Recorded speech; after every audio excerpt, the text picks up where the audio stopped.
I'm shocked this fragrance isn't talked about more. This gives me YSL Y EDP vibes. If you guys have never seen me before, my name is Dan. I'm a fragrance lover with 250 plus fragrances in my collection. I bought them all myself.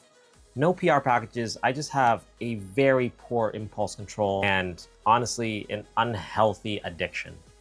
But I like to call it a passion. Today, I'm reviewing Paco Rabanne's Invictus Parfum.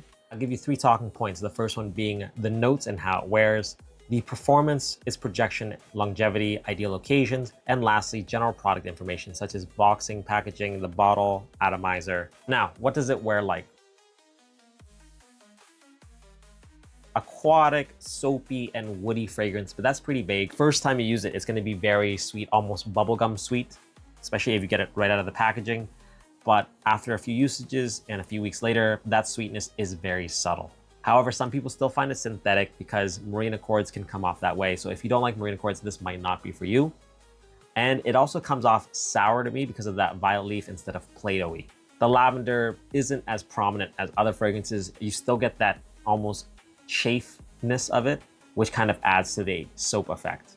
It does have a soap accord as well. It's supposed to be black soap, but it doesn't smell earthy to me at all. It just smells like pretty basic soap, but you have to wait for the dry down. That's where the Invictus DNA kind of kicks in. It's woody, not as mossy woody as Invictus, a very sweet, savory, sour, woody, and slightly musky dry down, but it's very subtle, and that's what makes it good. Now, the performance on this fragrance is pretty good.